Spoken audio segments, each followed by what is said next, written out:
కరోతి వాచాలం పంగుం లంఘయతే గిరిం యత్కృపాతమహం వందే పరమానంద సాగరం.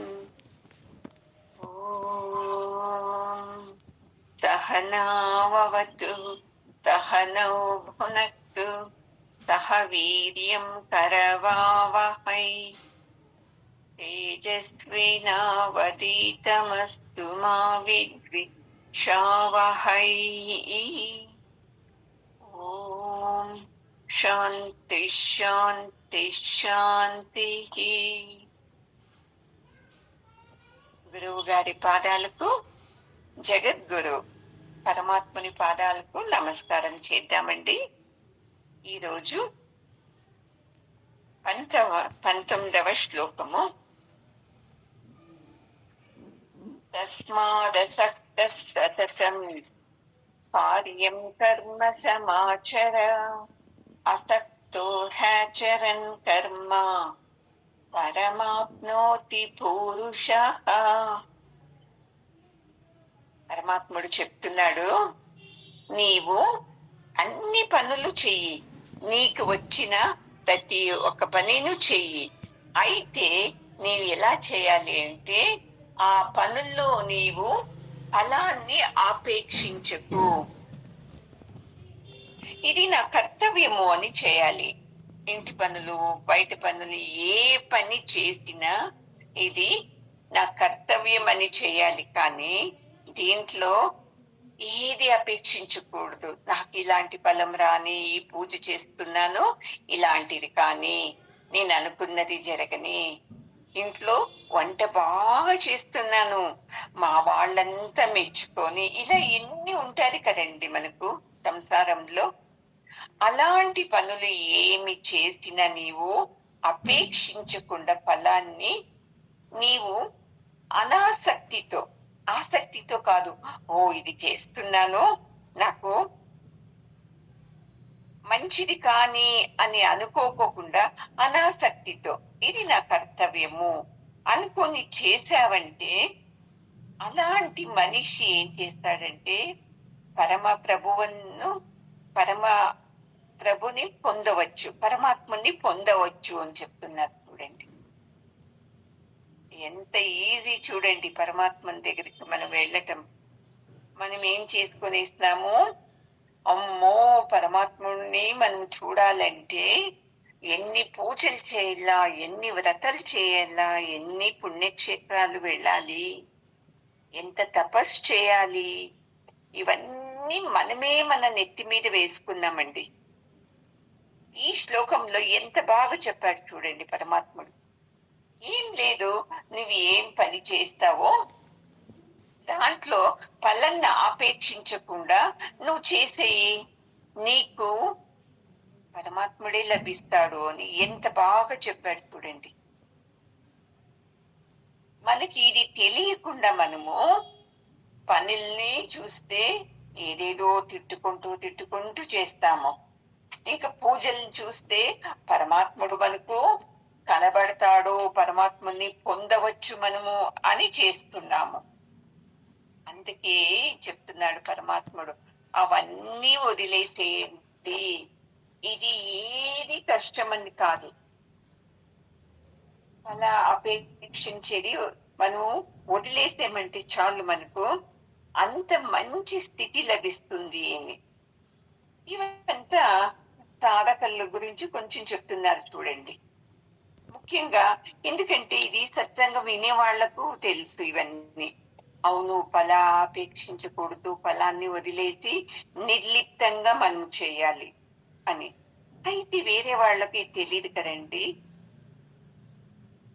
అందుకే మీరు ఇలా పని చేస్తూ రాండి చాలు మీరు. అయితే మీరేం చేస్తున్నారు, దేహాన్ని దండిస్తున్నారు. బాగా చెప్తున్నాడు చూడండి పరమాత్ముడు. ఎందుకు దండించేది? అమ్మో ఇలా ఉపవాసం ఉంటే పరమాత్ముడు దొరుకుతాడు, ఉపవాసంతో పూజ చేస్తే పరమాత్మునికి చాలా సంతోషము, పరమాత్మని కోసము ఇలాంటి ఆహారం తినుకోకుండా ఉంటే చాలా ఖుషి పడతాడు. కోట్ల దండాలు వేయాలి, తిరుపతికి నేనేమో మొక్కున్నానో నడుచుకుంటూ వస్తాను. ఇలా మీరేం చేస్తున్నారు? మీ దేహాన్ని దండిస్తూ దండిస్తూ పరమాత్మకి మీరు దగ్గర అవుతున్నారు అని మీరు అనుకుంటున్నారు. ఎవరైతే ఇలా తమ దేహాన్ని దండిస్తూ భోంచేయకోకుండా ఉపవాసాలు ఉంటూ ఏదేదో వ్రతాలు చేస్తూ కళ్ళు తిరిగి పడిపోవటం నేను చాలా చూసానండి ఇలాంటివి. షుగర్ ఉన్న వాళ్ళు అసలు ఉపవాసం చేయకూడదు. లేదండి ఈ రోజు శుక్రవారం కదా నేను ఉపవాసం ఉంటున్నాను అని మధ్యాహ్నం వరకు ఉండి పూజ అయ్యేసరికి 3 గంటలు అవుతుంది.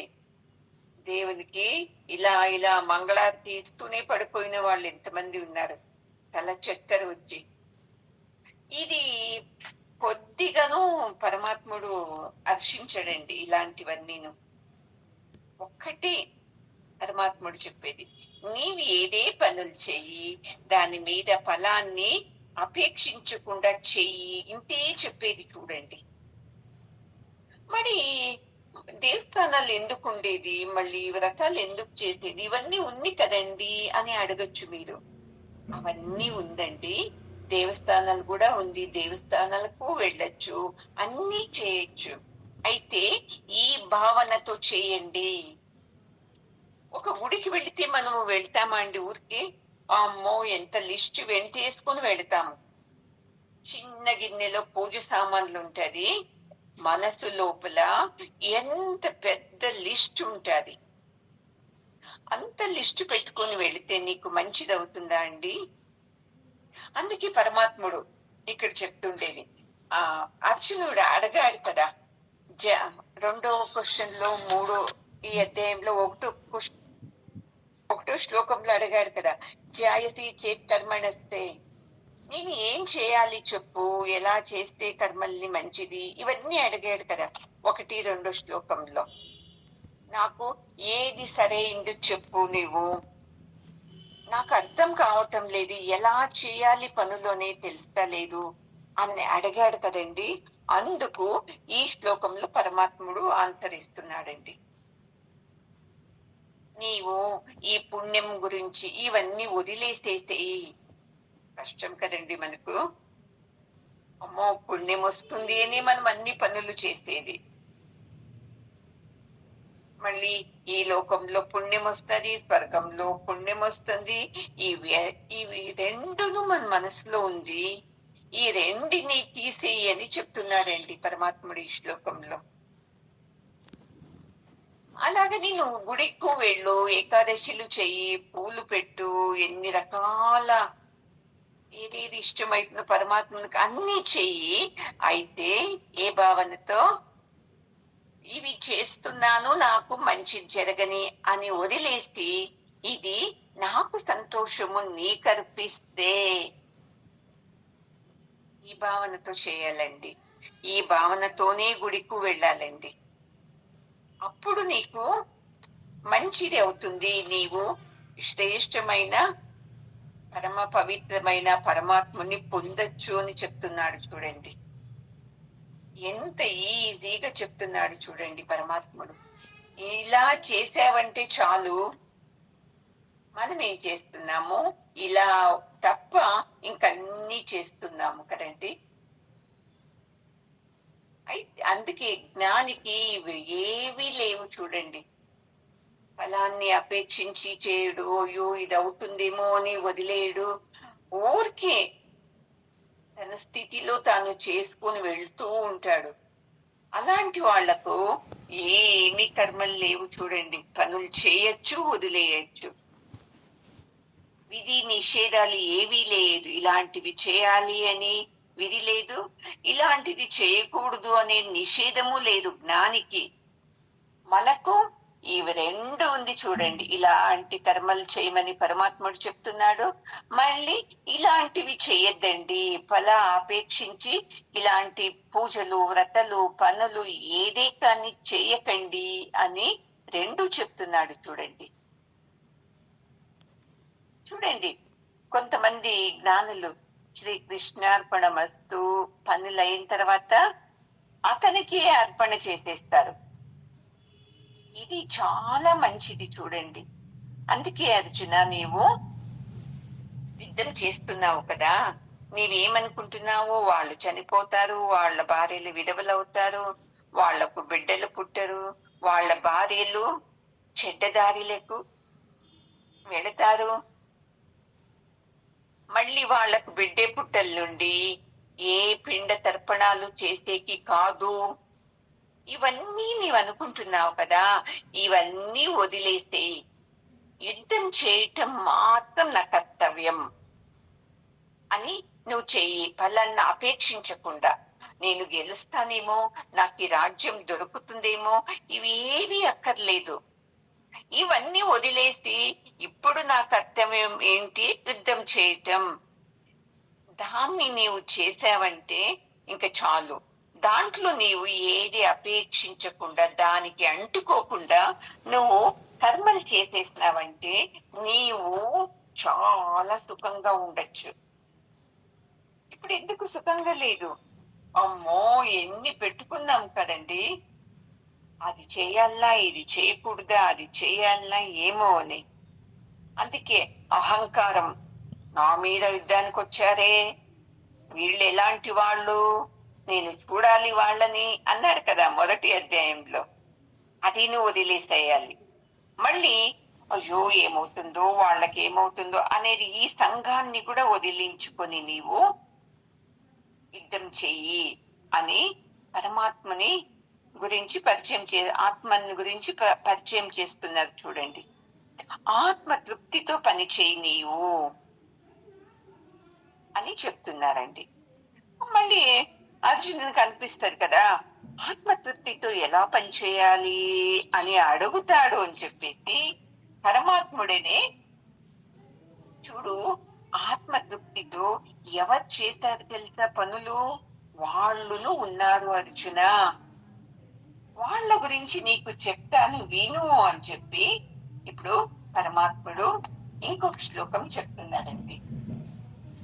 కర్మణైవ హి సంసిద్ధిం ఆస్థితా జనకాదయః లోక సంగ్రహమేవాపి సంపశ్యన్ కర్తుమర్హసి.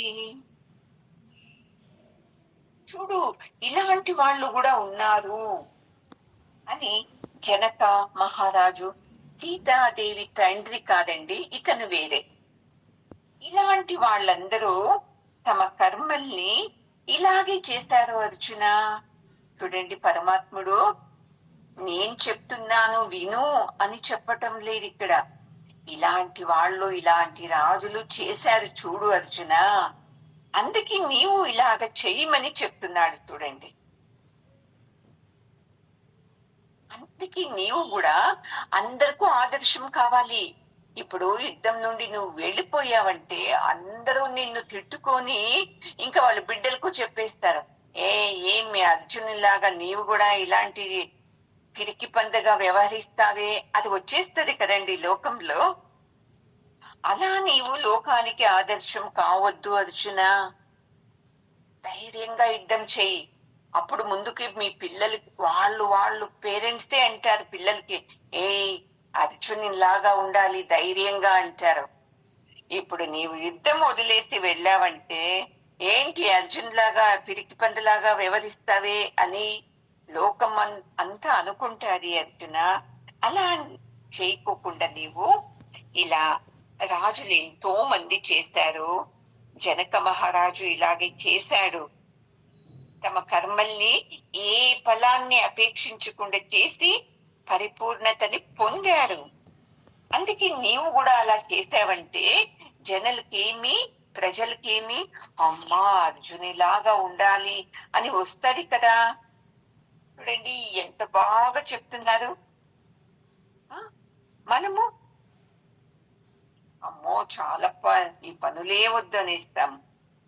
అది జనక మహారాజుడు ఒకడే కాడండి, అశ్వపతి మహారాజు, అంబరీషు, వీళ్ళందరూ క్షత్రియులే, ఏక ఛత్రాధిపతులు. వీళ్ళందరూ అంత బలవంతులు. వీళ్ళు ఎన్ని రాజ్యాల్ని, ఈ భూమినంతా వాళ్ళు గెలిచి ఏక ఛత్రాధిపతులుగా ఉండేవాళ్ళు. వాళ్లకు ఈ కర్మ రహస్యం తెలిసిందంటే చూడండి, మనకు ప్రాప్తించిన పనుల్ని భక్తి భావంతో యజ్ఞ భావంతో చేయాలి అని తెలిసిందండి. ఏది భక్తి భావం యజ్ఞ భావం అంటే ఏ ఫలాపేక్ష లేకోకుండా చేయటం. మరి ఏంది ఇప్పుడు నేను పని చేస్తాను, అలాగైతే నేను ఫల అపేక్షించకూడదా? దేంట్లో? ఇప్పుడు నేను బట్టలు కుడతానండి. అయ్యో నేను బట్టలు కుడుతున్నాను, సత్సంగం వింటున్నాను, నేనేం డబ్బులు తీసుకొని వద్దులేండి అంటే అది మూర్ఖత్వం అవుతుంది. మళ్ళీ ఇంట్లో చీరలు పని చేస్తున్నాను, నేను రేషం వేస్తున్నాను, నాకేం డబ్బులు వద్దులేండి, సత్సంగంలో చెప్పారు కదా ఫలాన్ని అపేక్షించవద్దు అని చెప్పారు కదా అని అనుకోరాదు.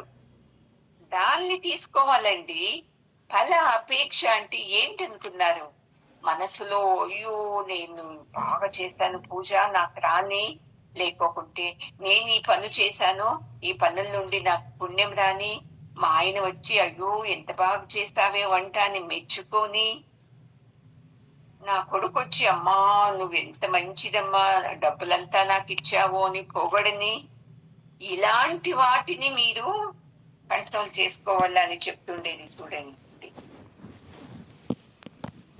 ఇలా వీళ్ళందరూ ఎంత ఏకఛత్రాధిపతులైతేనో వీళ్ళు ఈ యజ్ఞ భావంతో పని చేస్తున్నందుకు ఈ రోజు వీళ్ళని ఈ ఎగ్జాంపుల్ గా చెప్తున్నాము చూడండి. అందుకే మనం ఎప్పుడు అంతే సత్సంగంలో ఏం విన్నామో దాన్ని పాలిస్తూ పాలిస్తూ వెళ్ళాలి చూడండి. మనం ఏం చేస్తామో మనకిష్టమైంది పాలిస్తామో, ఇష్టం కాకుంది వదిలేసేస్తాము. అది కాదండి. ఇప్పుడు చూడండి, సత్య హరిశ్చంద్రుడు సత్యాన్ని పాటించాడు, ధర్మరాజు ధర్మాన్ని ప్రతిష్టాపన చేశాడు కదా. ఇలా అంతకీ నిలిచిపోలేదండి. రమణ మహర్షులు, పరమహంసులు, వివేకానందులు వీళ్ళందరూను తమ కర్మల్ని ఇది పరమాత్మ సేవ, దీంట్లో అపేక్షించకూడదు అని చేస్తుండ్రి చూడండి. రమణ మహర్షులు ఎంత జ్ఞాని కదండి.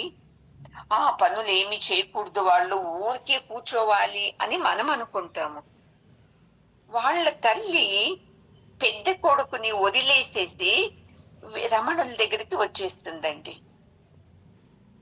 అది పెద్ద పైన కొండలో గుహలో ఉంటారు చూడండి. తల్లిను జతలోని పెట్టుకుని వీళ్ళు తల్లి కోసము కింద నుంచి నీళ్లు మోసుకొని వెళ్ళటము, నీళ్లు కాగపెట్టాలంటే కట్టెలు తేవటము, ఇలాంటి పనులన్నీ చేస్తూ ఉంది చూడండి. అవును, ఇది మా తల్లికి చేయాల్సింది కర్తవ్యం అని చేస్తున్నారు. కానీ చూడు, నీ కొడుకు ఏం చేయలేదు, నేను చేస్తున్నాను చిన్న కొడుకు అని వాళ్ళు ఈ అహంకారంతో చేయటం లేదండి. వీళ్ళందరూ అంతే చూడుపా అర్జున, తమకు వచ్చిన పనుల్ని చాలా భక్తితో ఏ అపేక్షించకుండా చేస్తుంది. అందుకే వాళ్ళు మంచి పవిత్రమైన స్థానాన్ని పొందారు. అర్జున, నీవు అంతే ఇలాగే చెయ్యి అని చెప్తున్నారండి. మీకు చెప్పాను నేను ఒకటి, జనక మహర్షి ఎంత ప్రసిద్ధమైన రాజు అతను. అలాంటి రాజులు అంతే ఈ ఆత్మ విద్యం తెలుసుకొని మోక్షాన్ని పొందారండి వాళ్ళు. ఒక తూరి జనక మహారాజుకి ఎవడు నారద మహర్షి అడుగుతారంట, అరే నువ్వు ఇంత పెద్ద మహారాజువి అయినా ఆత్మ విద్యని తెలుసుకునేకే నీకు ఎక్కువ ఆసక్తి ఉంది కదా, ఎలా నువ్వు మెయింటైన్ చేస్తున్నావు ఈ రాజ్యభారాన్ని అని అడుగుతారండి. అందుకు అతను పిలుచుకొని వెళతాడంట, రండి మహర్షి నా శయ్యాగార అనుకోని. అక్కడ వెళ్తే ఎంత పెద్దది శయ్యాగారము, అంత ఆనందం అవుతుందంట. ఎంత ఆనందం అవుతుంది! ఇంత మంచి పరుపు మీద పడుకోవాలంటే ఎంత పుణ్యం చేసింటివి జనకా నువ్వు. చాలా అదృష్టం చూడు నీది రాజువయ్యేందుకు అని చెప్తారంట. అప్పుడు జనక మహర్షి, పైకి చూడండి మహర్షి అని చెప్తారంట. అప్పుడు పైకి చూస్తారంట. పైకి చూస్తే ఒక పెద్ద కత్తి కిందకి వేలాడుతూ కనిపించిందంట. మనమైతే పడుకుంటామా అండి దాని కింద? ఎప్పుడొచ్చి మన మీద పడిపోతుందో, నేను చనిపోతాను అని ఉంటది కదా. అందుకే జనకులు చెప్తారంట, నేను అహంకారంతో నేను మహారాజును, నేను అలాంటి వాణ్ణి, ఇలాంటి వాణ్ణి అని అహంకారం నా దగ్గరికి రాకూడకుండా ఉండాలంటే పైన ఆ కత్తి ఉంది చూడండి మహర్షి, అది నాకు పాఠం నేర్పిస్తుంది. ఏ క్షణంలో ఉన్న నిన్ను మృత్యు తన దగ్గరికి తీసుకోవచ్చు. అందుకే నీవు ఇలాంటి అహంకారము ఏది పడుకోకుండా నీవు నీ కర్మలు చేస్తూ ఆత్మసుఖంలో ఉండు, ఆత్మ విద్యని నేర్చుకో అని చెప్పాడంటే చూడండి. అందుకని నేను, మీరు అనుకోవచ్చు మహర్షి నేను మహారాజును, ఎంత ఆనందంగా వైభోగంగా ఉంటాను అని. ఇప్పుడు అర్థమైందా మీకు నా వైభోగం ఏంటి అని అడుగుతారండి చూడండి. అదే జనక మహర్షి ప్రతి వారము 10 రోజులకి తన గురువు గారిని పిలిచి అతను తన సేవకులతో సేవ చేపిస్తా లేకుండి తనే సేవ చేసేది గురువుకు. తెలుసు కదండి ఆ కాలంలో వయసు ఏంటది గురువుకు, వాళ్లకు కాళ్ళు ఒత్తటము, తనే నీళ్లు కాంచి, తనే స్నానం చేయించి, తనే బట్టలు వేసి, తనే తనకు ప్రసాదం ఇచ్చి అన్ని సేవలు చేస్తుందంట జనక మహర్షి. మళ్ళీ రోజు సత్సంగం. చూడండి ఎంత మంచి మనిషి ఆ రాజు. తను ఒక్కడే వింటే సత్సంగం బాగుండదు అని రాజ్యంలో అందరికీ డంగుర వేసేవాడంట. ఇన్ని రోజులు గురువు గారిది సత్సంగం ఉంటుంది అని. మరి అన్ని రోజులను తను రాజ్యభారం చేయకుండా తన రాజ్యాన్ని తన మంత్రికి ఒప్పచెప్పేవాడంట. మీరే రాజ్యభారం చూసుకోవాలి, మా గురువు గారు వెళ్లే వరకు నేను ఈ పనుల్లోకి ఎంటర్ కాను, మీదే జవాబుదారీ అని. అలా వింటూ ఉండేటప్పుడు ఒక తూరి సైన్యాధికారి వస్తాడంట. వచ్చి చెప్తాడంట, చూడండి ప్రభు, పక్క రాజమోడు మన మీదకి యుద్ధానికి వచ్చాడు అని. అందుకు అతను నిదానంగా చెప్తాడంట, సత్సంగం జరుగుతుంది, ఇలా డిస్టర్బ్ చేయకు. ఇప్పుడు యుద్ధానికి వస్తే మీరు చూసుకోండి, అతని మీద ఎలా యుద్ధం చేయాలి, ఎలా పంపించేయాలి అది మీకు తెలీదా అని చెప్పి సైలెంట్ గా పంపించేస్తాడంట. పంపించేసి సత్సంగం వింటూ ఉంటారంట. మళ్ళీ ఇంకొక గంటకి ఇంకొక అతను వస్తాడంట, స్వామి మన రాజ్యంలో కొంత భాగాంత, మన అరమని ఏమనల్లా, మన రాజధానిలో ముఖ్యమైన భాగాలకంతా అగ్గి పడేసింది, ఎవరో వేసేశారు ప్రభు, ఏం చేయాలి ఇప్పుడు, రండి మీరు అని పిలుస్తారంట. అప్పుడు అతను అంటాడంట, ఇది మంత్రి చూసుకుంటాడు, వేరే వాళ్ళు చూసుకుంటారు, అగ్గిని ఎలా ఆర్పాలి, మన రాజధాని మీద ఎక్కడ పడింది, ఎందుకు పడింది వాళ్ళు చూస్తారు, వెళ్ళు డిస్టర్బ్ చేయకు అంటారంట. ఇంకా కొద్దిసేపు తర్వాత ఎవరో ఒక వ్యక్తి పరిగెత్తుకొని వచ్చి అక్కడ సత్సంగం వింటుంటారు చూడండి. ఋషులందరూ, ప్రజలు ఋషులందరూ ఉంటారు. ఆ ఋషుల మధ్యకి వచ్చి చెప్తారంట, అయ్యో మీరుండే గుడిసెల్లో ఒక గుడిసెకు అగ్గి అంటుకుంది అని చెప్పిన వెంటనే చూడండి అక్కడ ఉండే ఋషులు అందరూ పరిగెత్తుకొని వెళ్తారంట. అమ్మో మా గుడిసెలకు అంటుకుందేమో, మా గుడిసెలకు అంటుకుందేమో అని. ఇప్పుడు ఋషులంటే ఏముంటారు చెప్పండి వాళ్ళ గుడిసెలో?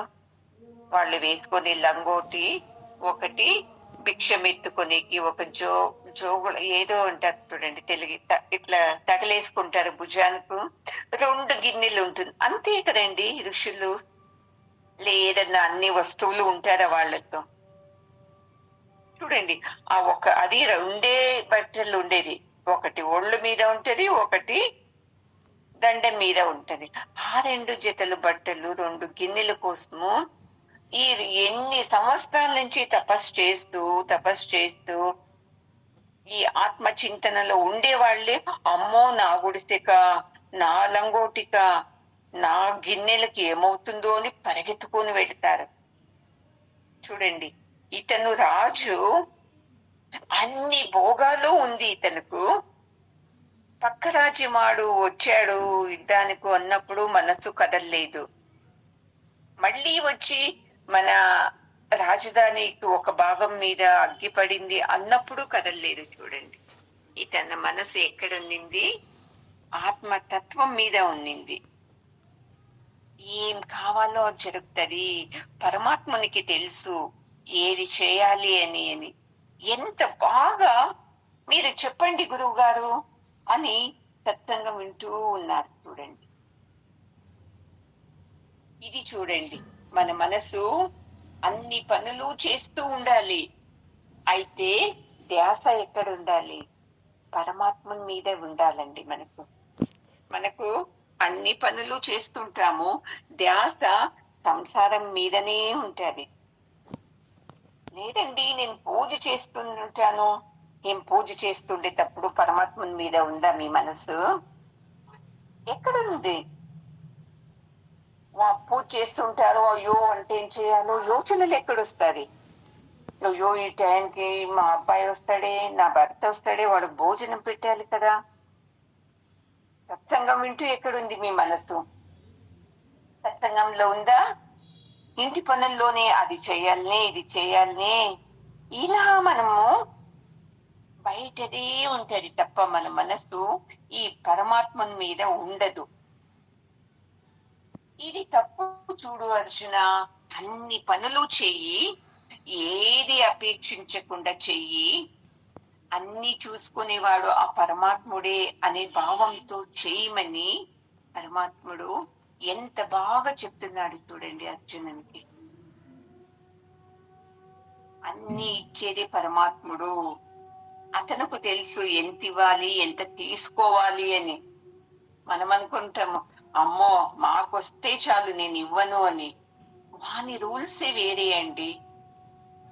అన్నీ ఇస్తాడు, అన్ని ఇస్తూ చూస్తాడు, మీరు ఎవరికి ఎంత ఇస్తున్నారు అని. లేదండి నేను తీసుకోవడమే కానీ నేను ఇవ్వను అనుకొని ఉంటే ఏదో రూపంలో పరమాత్ముడు మన నుంచి అంత వసూలు చేస్తాడండి. పరమాత్ముని రూల్స్ ఏం తెలుసా? ఒక్క కాని ఇవ్వడు. ఒక కాని అంటే ఆ కాలంలో ఒక పైసకు ఏమంటారు కాని అంటాం కదండి. ఒక కాని ఇవ్వడు, మళ్ళీ అనవసరంగా మనల్ నుండి ఒక్క కాణి ఎక్కువ కూడా తీసుకోడండ. అది రూల్స్ చూడండి ప్రకృతిది. 1 కేజీ మీ నుండి తీసుకోవాలంటే 1 కేజీనే తీసుకుంటది, 1 కేజీ పైన 1 గ్రామ్ కూడా ఎక్కువ తీసుకోదండి. ఇది ప్రకృతి రూల్స్. మనం ఏం చేస్తాము, బాగా సంపాదించేసి నేను ఇవ్వనప్ప, నేనెందుకు ఇవ్వాలి, వాళ్ళకి ఎందుకు ఇవ్వాలి, వాళ్ళే నాకు ఇవ్వాలి. ఇంకా అది రూలు. వీళ్ళు పుట్టినింటోళ్ళు వాళ్ళు మాకు ఇవ్వాలి, వీళ్ళు మా ఫ్రెండ్స్ వాళ్ళు మాకు ఇవ్వాలి. అలా ఇచ్చేదే తీసుకునేదే తీస్తాం కానీ ఇవ్వటమే ఇవ్వము. అయినా ప్రకృతి ఏదో రూపంలో లాగేస్తూ ఉంటుంది. ఇది మనకు అర్థమే కాదు. చూడండి, యోచించేయండి.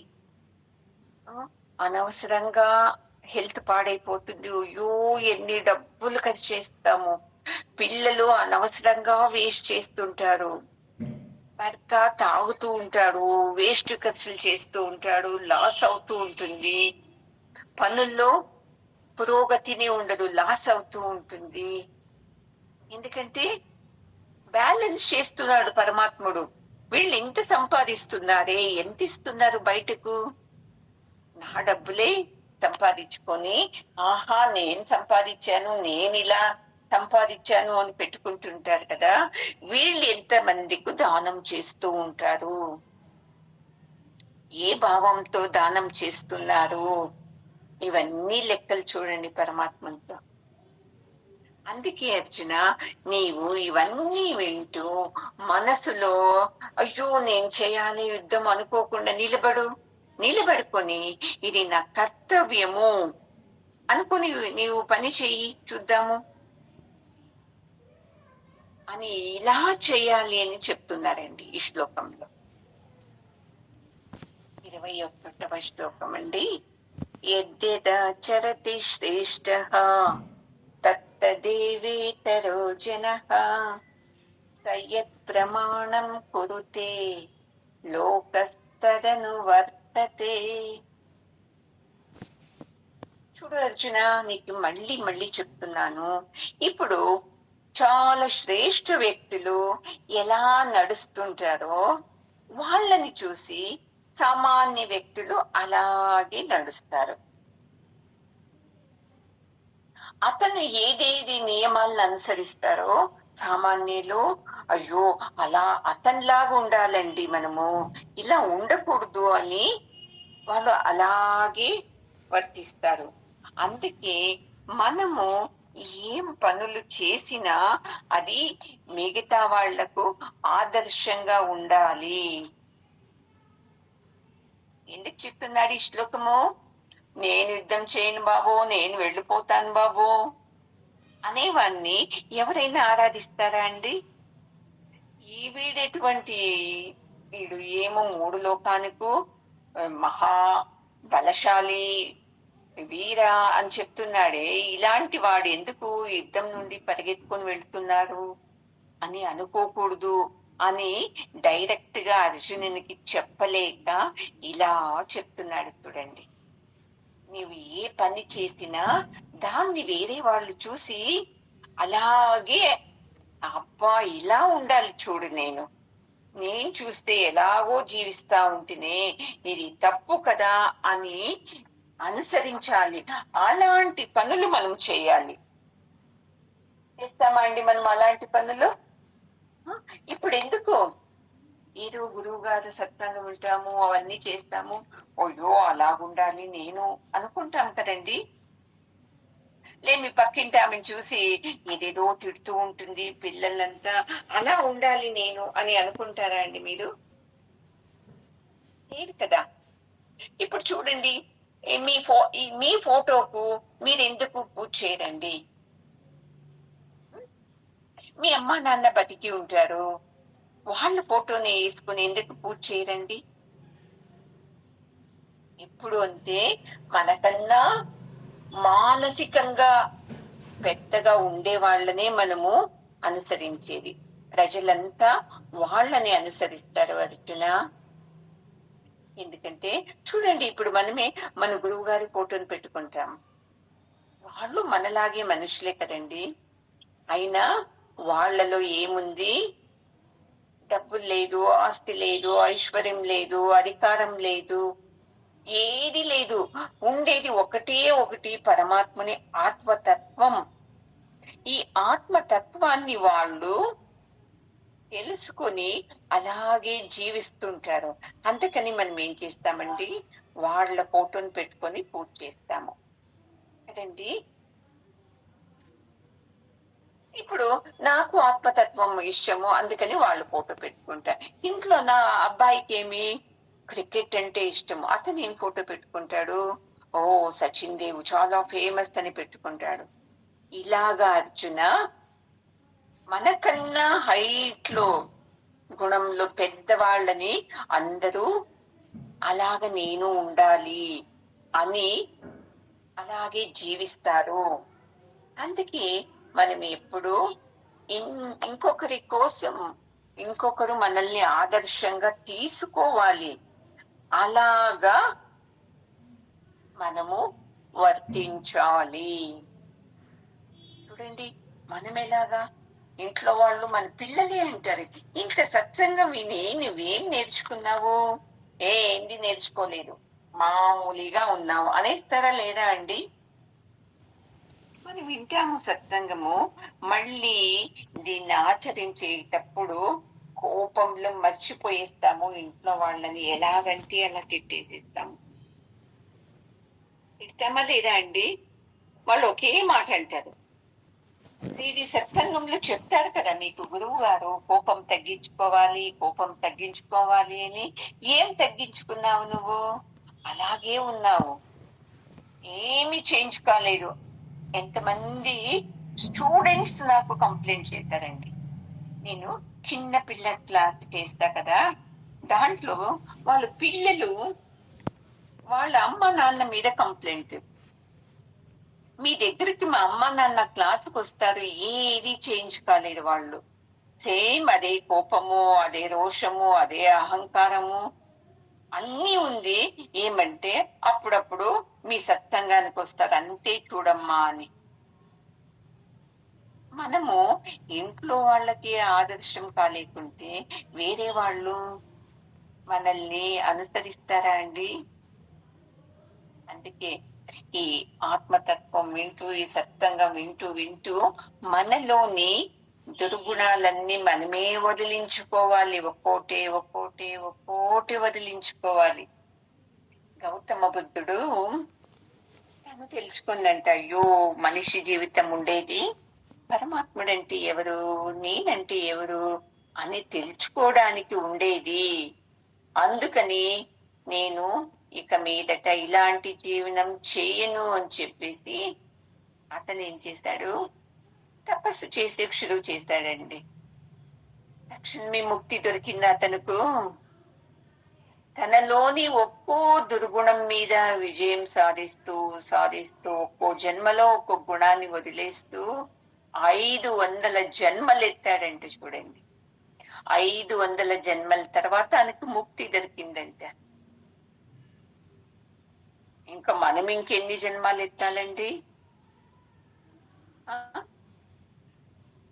ఇంకొకరు మనల్ని ఇలా ఉండాలి అని అనుకోవాలంటే మనం ఎన్ని జన్మలు ఎత్తాలి కదండి. ఈ మోక్షమే నాకు కావాలి, ఇది వద్దు, నాకు ఈ సంసారం వద్దు, పరమాత్మని సంసారం కావాలి అనంటే మనం ఇంకా ఎన్ని జన్మలు ఎత్తాలి కదండి. ఇలా పరమాత్ముడు అర్జునునికి డైరెక్ట్ గా అనుకోకుండా నొప్పిస్తుంది కదా మనసు. చూడు, నువ్వు ఇలా అంటే నిన్ను చూసిన వాళ్ళందరూ ఏమనుకుంటారు అనంటే కోపం వచ్చేస్తుంది కదా. అందుకే ఇలాగా ఇండైరెక్ట్ గా ఏదేదో కథలు వాళ్ళలాగా వీళ్ళలాగా అనుకుంటూ నిదానంగా అతని లోపలే రావాలి ఈ గుణము. అవునప్ప, నేను యుద్ధం చేయాలి, ఎందుకు నేను వెళ్ళిపోతున్నాను అనేది అతనికే రావాలి అని ఇవన్నీ చెప్తున్నాడు. చూడండి, బాగా తెలుసుకోవాలి. చూడండి, మహాత్ములు స్పర్శ నుండినే మన పాపాలన్నీ నయమవుతుంది. చూడండి, మనకు సత్సంగం వింటూ నేనే సత్యము, డబ్బే సత్యము, నా భర్తనే సత్యము, నా బిడ్డలే సత్యము ఇలాగా మనం పెట్టుకొనేస్తామండి. ఇలాంటి పుణ్యవంతులు ఉంటారు, మహాత్ములు ఉంటారు, మన మధ్యలోనే ఉంటారండి. మనలాగే మాట్లాడతారు, మనలాగే జీవిస్తూ ఉంటారు.